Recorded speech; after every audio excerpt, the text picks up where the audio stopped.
Hello there, this is Mr. Cool 210 from Childhood Throwback, also known as...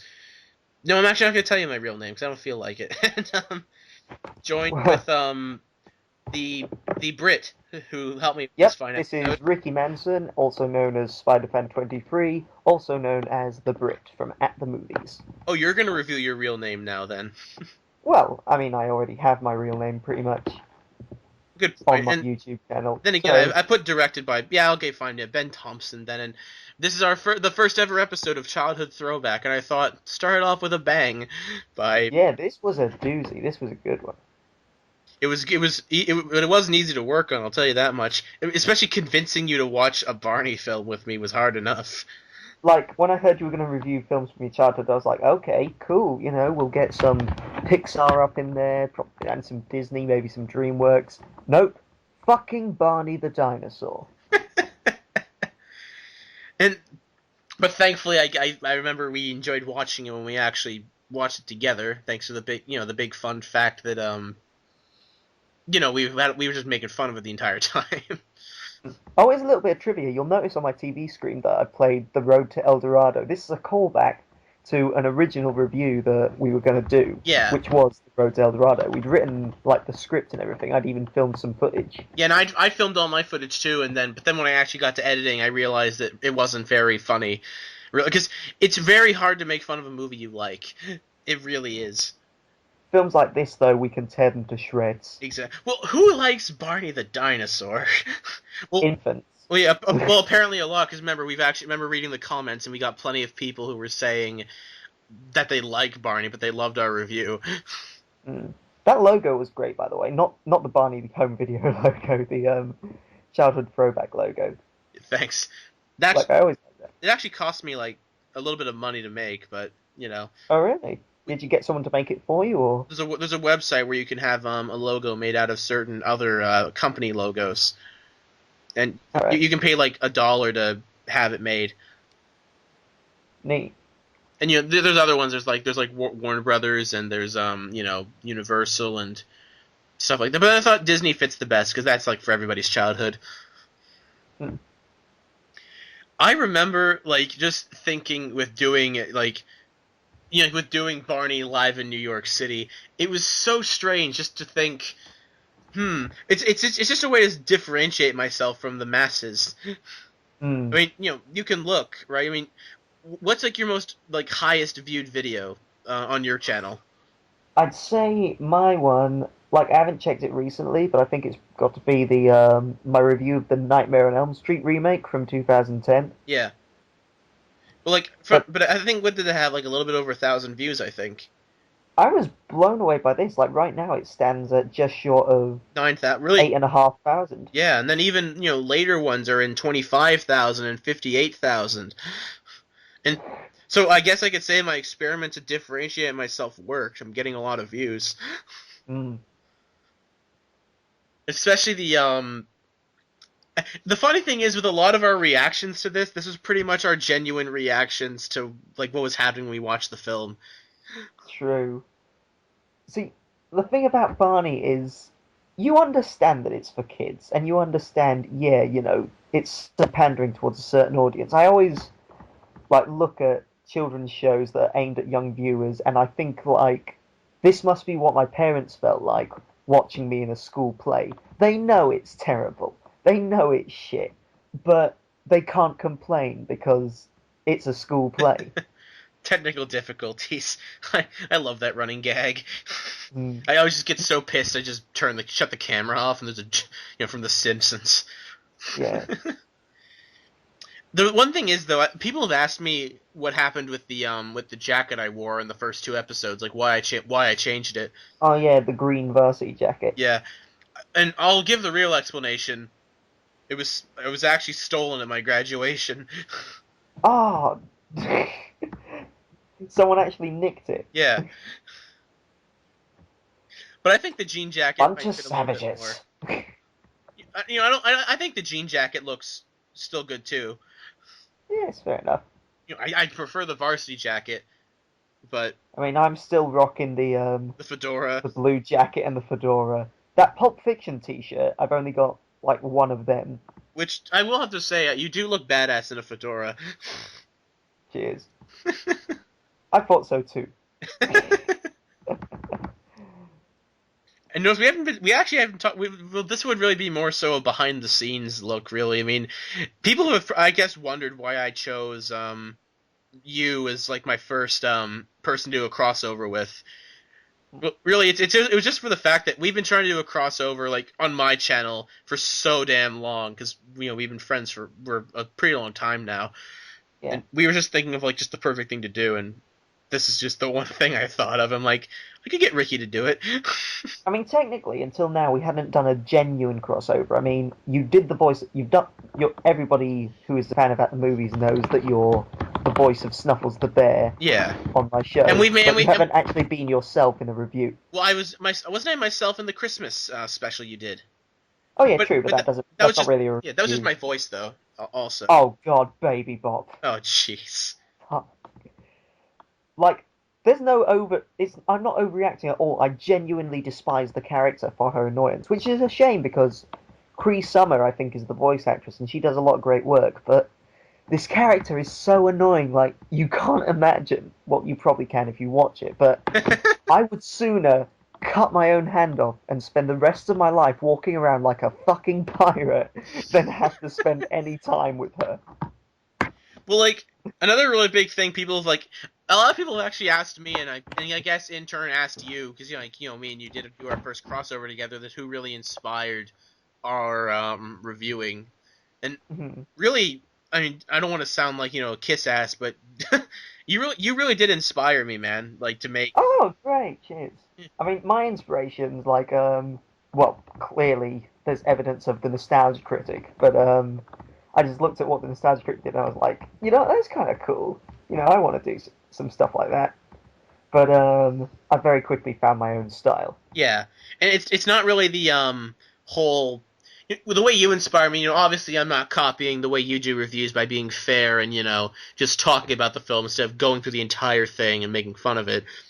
Yeah, Yeah, my reviews are very much like summaries, kind of like how Siskel and Ebert did it. Hence, yeah, that's where At the yeah. Movies came from as well. And That and was mine is the same definitely thing. more of a nostalgia critic style than you because I do go through Yeah. the whole film. But even still, you sort of inspired me by the fact that your channel was it didn't have a lot of subscribers at the time when I saw you, and you were Mm, genuinely making me laugh. And I'm like, if someone like this can make me laugh and have good quality content and not get a lot of subs, then I can do it too.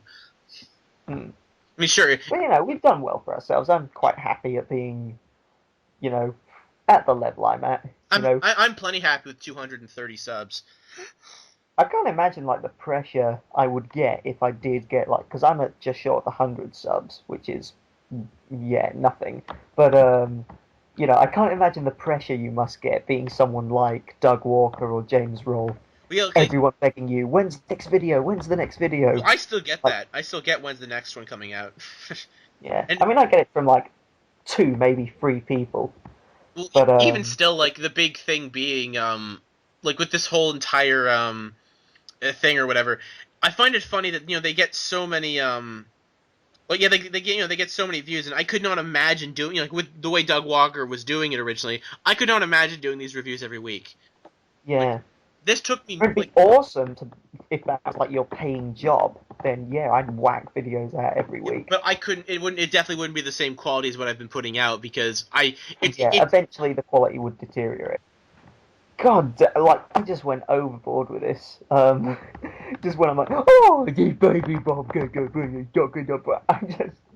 I don't know why, but I thought I'm gonna just go completely over the top with this. Like, not yeah. just We can that, wait a but like couple of the whole seconds to watch you review. suffer. I Oh, just, here's the Winkster. that fucking Wingster. One of the most puzzling villains to ever grace the presence of a stage show. Well, I've gotten a lot of comments and messages of people saying, "Oh, the Winkster's not a villain." He's considered, I think it's safe to say he's considered the antagonist of the show's narrative. So technically he's a villain. And I just love your reaction. Like he's the villain. Just your face from that. He's the Just villain. really, like, Are you really? fucking kidding me? Are you fucking mad? and a lot of people No, have actually asked. They've asked me, but in terms of tried to ask you, I guess, if this is really the worst thing you've ever seen. Like, no, no. There are far worse things I've seen, but you've got you just some of the stuff that you see that just makes you cringe. It really does show, yeah, when something really makes you cringe, you can't hide it. and the comment about the Winkster looking like Gene Shalit if Gene Shalit fucked Leprechaun was That's hilarious because like when you told me like that, I had no idea who Gene Charlotte was because we don't really see him in the UK. In yeah. fact, probably no one knows who he is. So I had to Google him quickly, and I just looked at him. I was like, yeah, that's about right. That fucking dance as well, where he's just like tiptoeing around and moving his arms like some polka dot chicken. Polka dot chicken. It's just mad. Like, it's wacky. I would have thought that a good villain in a Barney stage show would have been some other kind of dinosaur, like maybe, I don't know, a Triceratops or Well, we something. can't have a villain that's like devious or evil. It has to be he's misunderstood. He's not bad. He He's just just a crazy little fellow he likes who to play steals our shit. exactly. And I do love, yeah, I do even love my line, which I think that was actually kind of improv at the time. Yeah, all I did was steal your fucking bag, you dumbass. Yeah, the magical one of a kind bag, which, you're making no big deal over throughout the entire show. You procrastinate through marching bands and circuses, and fucking baseball games, and you never try and get this magic one of a kind bag back. Of course they don't. That would make too much sense. And to bring logic into a Barney show or video or whatever, yeah, it's impossible. Oh, I do love this bit. Barney, he's right behind you. Barney, he's behind you. Look behind you! Typical, pantomime stuff. I did a couple of pantos, and it nearly drove me nuts. Like waiting in the wing, because I was waiting in the wings to go on for a scene, and the scene that I was following was the "she's behind you" scene, where there's like a ghost in the background moving around, and I would just go insane. And so many times I was just on the verge of shouting from the wings, "Turn the fuck around!"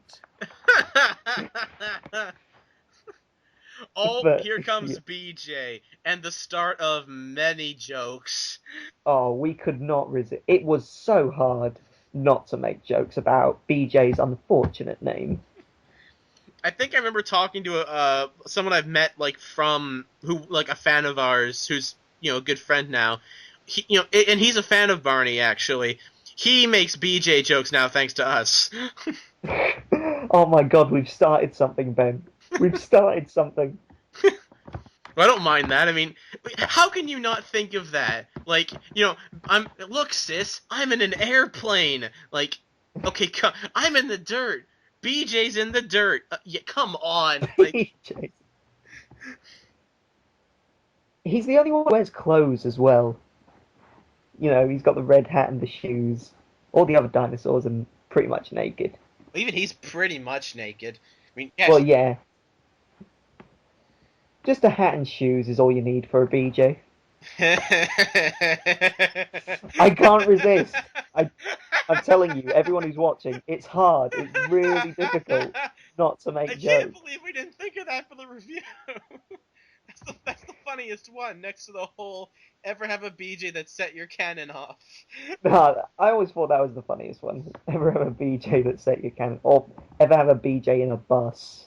We didn't even do that one. I don't think. Oh, And I did try, like, everyone was always asking about the whole get on with it gag in here, and I really only put that in because it's a running gag in your show. yeah, like the Monty Python clip was a running gag in my show because I would often procrastinate from the review to do either like a scene with Snuffles the bear or a dance sequence, which I never knew if people loved them or hated them. Most of the time, it was a bit of both. Well, like, But I always threw in the "get on with it" I've because always sort of remembered, though, like, people have, like I guess with your show, people are like asking of course people are asking me when's your next season coming out because there have been fans of mine that have gone to your show and watched them. That's the great thing about, networking and sharing reviews and crossovers and stuff is you get to share subscribers. That's how the Twisted Insomniac got set up. Yeah, exactly, and of course you did it in a genius way, so much that even I thought he was just some guy who hated you. Yeah. For the guys who, for those audience members who don't know the story, I'll try and quickly explain. Um, the Twisted Insomniac, otherwise known as Liam Kearns, is probably my best friend from my years at uni. And I'm your best And friend from Canada, the only you're person you my know from. Canadian best friend. Of all the Canadians I know, you're the best one. But either, sorry about that. Go ahead, continue. Anyway, so yeah, he like saw my show, thought it was hilarious. He was like, I really want to do a show like that. I really want to do a review show. And so I came up with the idea. I was like, okay, why don't you do a review show and start hating on my channel, and then I can make a response video and say, right, who's this fucker who's like pointing fingers at me and calling me an arsehole, and that'll send everyone over because, like they always say, any publicity is good publicity. I'm just And surely enough, it worked. it did. I'm just like watching the scene now. That whole thing. What the fuck, Bonnie? You psychopathic piece of shit. You psych. Like that I mean, is. yeah, when we were in school, we sung nursery rhymes like this all the time. And even then, you were kind of like, I don't know, like you never looked deep into nursery rhymes. By their nature, they were simplistic, but I don't know. I Age had a really changes. high pitch in this scene. It was like no one would ever want to mow their lawns again. Yeah, my pitch was way too high. And I guess the whole thing is like man, I'm already running out of things to. Well, actually, I guess the one big thing I would definitely like to people have definitely asked was also like why like really me and you have been friends. I checked yesterday actually. Me and you've been friends for well over 3 years now. Yeah, you predate uni and you predate Liam, Yeah, I know. Wow. which is kind of weird. But then again, the entire it was actually really weird how we did meet though. It was like I saw his show, and I think you at the time you had just uploaded your Spider-Man 3 review, That's and right. That was my most ambitious one. Yeah, it had a cameo from the amazing Daniel M. Koo Evil from Evil Greg, Greg Productions. right? It had like a black suit storyline, and of course, my brother as the Biscuit Thief. You'll Right. have to watch the review to get even the faintest idea of what the fuck I'm your talking your about. But scream. it's like, what the fuck, the Biscuit Thief? But like but either way, I think I like sent you a request for reviewing the animated Iron Man movie, and you just said no, I don't do those ones, and then you just Yeah, it'd just be like the main ones. and then And you then I was like, yeah. And then you just talked about me being in your show as a crossover kind of thing because you just needed all the help you could get. And yeah, at that point, I was just networking like crazy. I wanted to get to know as many people on YouTube as I can and start like my own mini TGWTG or something like that. right, but then of course, once we actually got talking after a while, we became good friends. Yeah, originally you were gonna do the voice of Jigsaw in Yeah, my yeah, it review of the was. Saw movies, but I was just started filming and then I kind of got carried away. And then by the time I released it, I was like, oh shit! And I remember like you sent me a message like, dude, what the fuck? And I was just like, I'm so sorry. But we ended up on good terms. And then, Yeah, and then I ended up playing Snuffles in your show. yeah, funny story, because you were supposed to just be yourself, but when you sent over, like, the footage, I don't know, it was so unbelievably bad quality, which Yeah, must have been through either, like, the sending or the downloading. yeah. But, I No, don't no, know, it was just it unusable. was the camera. It was I had a very shitty webcam at the time. Oh, okay. But, yeah, the audio was great, but the footage was unusable, so I was just like, okay, we'll have to think of something. And then I remembered that I'd recently introduced Snuffles the Bear in my Kick-Ass. Kick-Ass review. So I was like, okay, this is going to sound crazy. The sound is great, but the footage isn't. Do you want to be a bear? And you were just like, okay, fine. And so I just released the review with, you know, With me playing Snuffles the Snuffles. Bear Yeah, communicating using your voice, and we kind and of you've stuck with played it. Snuffles ever since. Yeah, we stuck with that because we thought because it's actually a little fun. I mean, sure, like it's actually a little. His character wasn't Snubbles' character originally like this sort of godlike being who like He was supposed to like it made no sense at the time, but he was this deity like being who, and because I was in the bed, I just like threw in this character who was supposed to be like the Brits' favorite teddy bear as a child. It right. made no sense at the time, but it was funny. So Right, but then that's I the only reason later I on threw it. now he's more of Snuffles. Snuffles' character's definitely changed since I started voicing him. Yeah, Like and I always find it like this funny, you know, just difference in terms of like you see Snuffles and you expect him to just be the typical "Hello, I am Snuffles, I am a bear," but he just comes out with his Canadian accent that's just like, "Hey, how you doing?" And it's just funny. hey, it's up. It just Hey, what's going on? yeah, it does make it a hell of a lot fun. Like I actually do. I mean, not just for the fact that I voiced him, but I do find this the idea. Yeah, this he was this big mythical beast, but then or this big sort of mythical creature. And then he just got lazy and just started just chatting with people, just commenting like, "Hey, what's up?" Like just decided to drop the shtick Yeah, of being godlike and just became like a normal guy. exactly. And I gotta tell you, like watching that whole your Christmas special, the Fright Before Christmas thing, that was look what you did with my footage. I thought was hilarious, especially the that's mine. I like take a photo of like just some chick. Yeah. That was great because obviously I was putting like the stuff on the counter. So my friend Dimitri, who played Jesus in that special, he was the one puppeteering, and he did a brilliant job of just making Snuffles come up, grab the picture, and then just drag it back under. Exactly. And we kind of got off track there. Not of Oh the yeah, like it's just all right. Where are we up to? The circus, yeah, the and procrastination yeah, circus. and you're just going like, oh yeah, what's with all this padding? Ah. Just like padding, padding, padding, Padding, padding, padding, padding, padding. padding. Well, like, Just so much, and you're just like, all right, so we're just ignoring the Winkster then. We're just going off and doing our own thing. yep, obviously, because that makes the most sense. Hmm, naturally. Well, like, So, sorry, go ahead. oh yeah, I was gonna say, like one of my favorite jokes about the circus as well was the idea that just this little story that we created in our heads that during the intermission, Barney hijacked the circus, killed the ringmaster, and like just stole his clothes and completely took over the circus.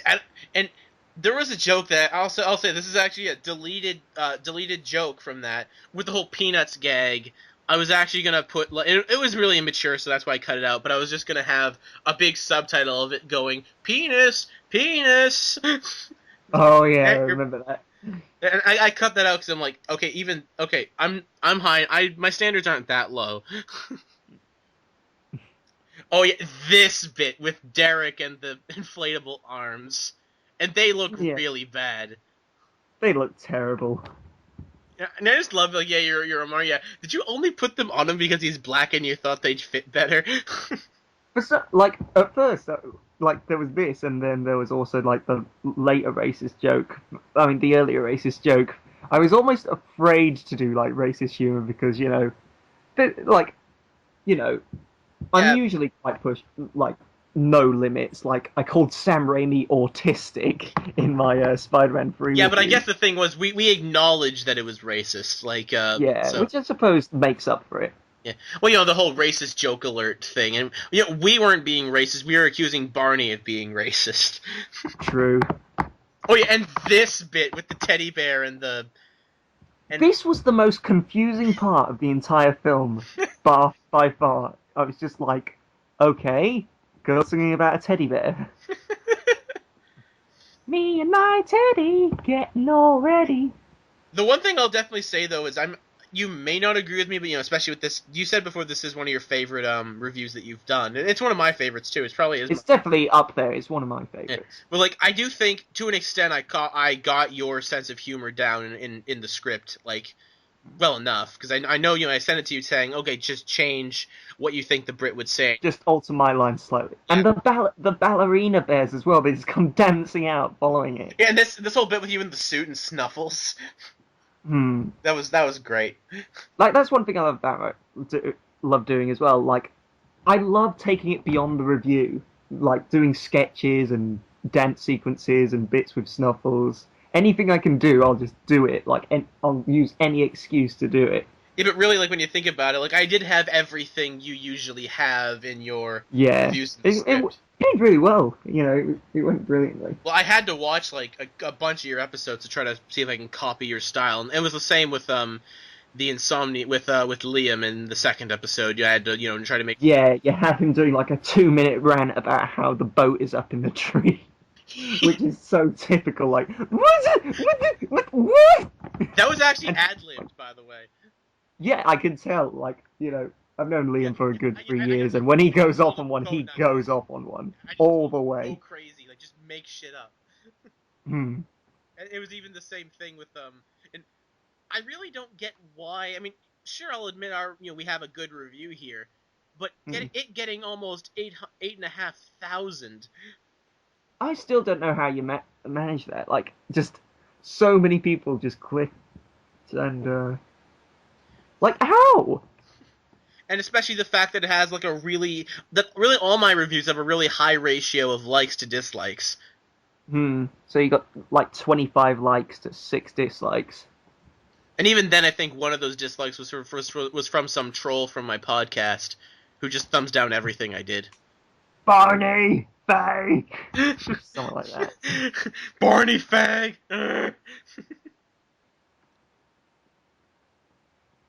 I even do find it, and especially with us doing this commentary, you're probably going to be guessing that eventually, we might as well announce this now. The Brit will be coming back in season 2 of Childhood Throwback.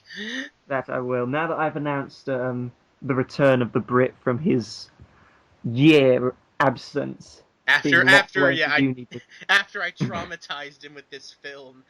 with this terrible, terrible experience, the Brit will be returning to review like the last 7 Marvel movies, but also be doing cameos, like if need be. I'm not going to tell you people what the review that he's going to be in because I like having Exactly. I like having secrets, but Hmm.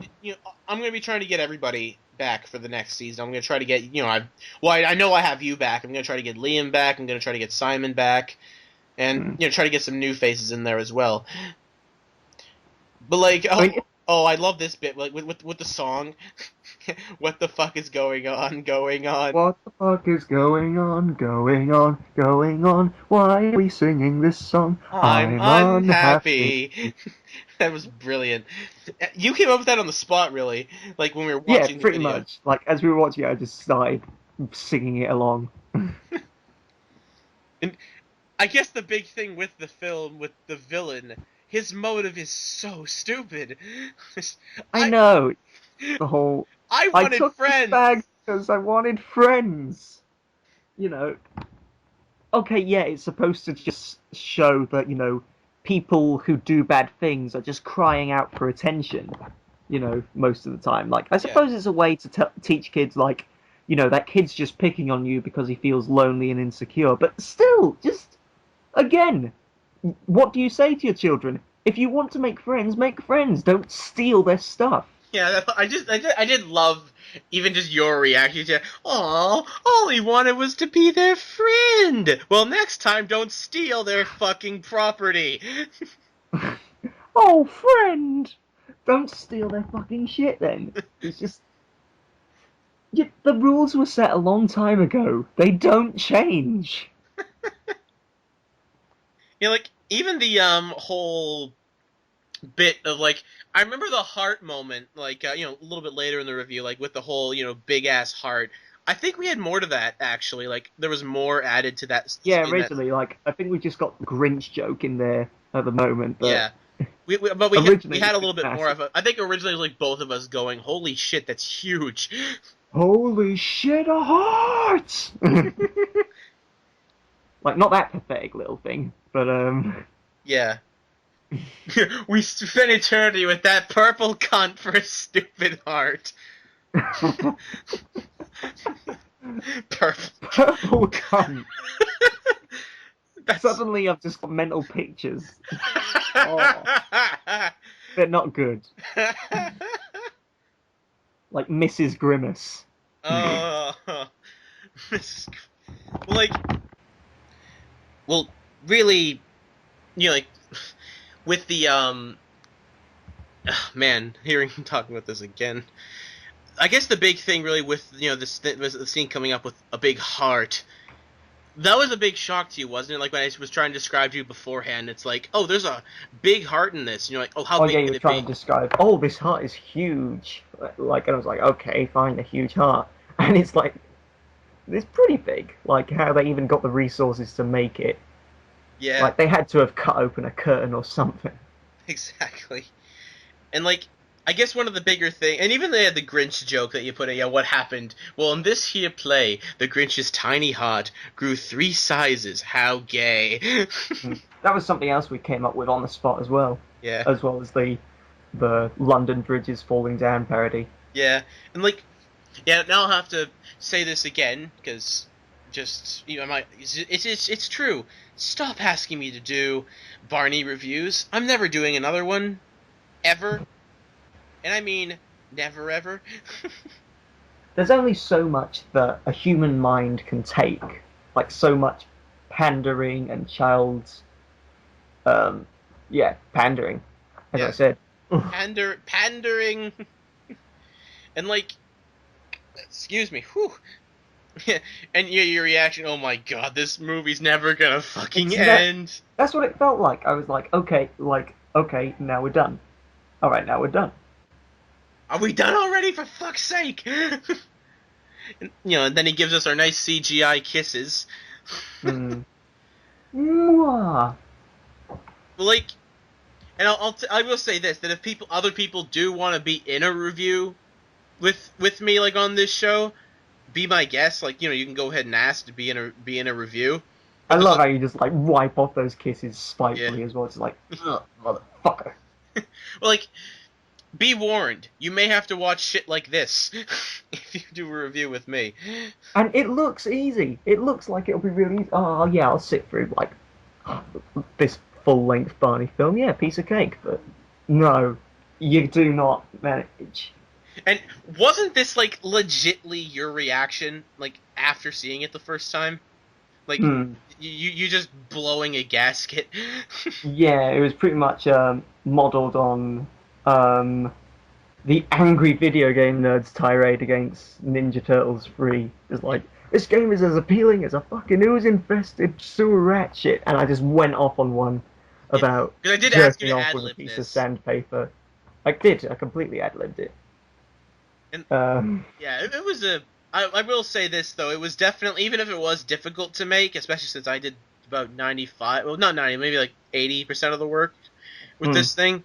It was fun. It was fun. I had a blast watching the movie with you and watching your footage again. I mean, whenever I watch your footage, I always get a good laugh. I mean, even when you sent me that footage for the Christmas special, I was laughing pretty hard. Thanks. And I got a good kick out of doing the review. I mean, it was painful to watch, but it was still a fun review to do either way. Yeah, and it was probably satisfying to rip to shreds. It's very satisfying. I mean, that's one of the joys of reviewing something. Everyone has like something that they hate. In my eyes, it's the Polar Express. Right, Like right. you'll see my review on my channel anyway. Those of you who are curious about it, that everyone has that one film that they just despise, and everyone else seems to love as well. And it's a joy ripping that kind of film to shreds. Right. Actually, the scene coming up, like with the Insomniac, me calling him up.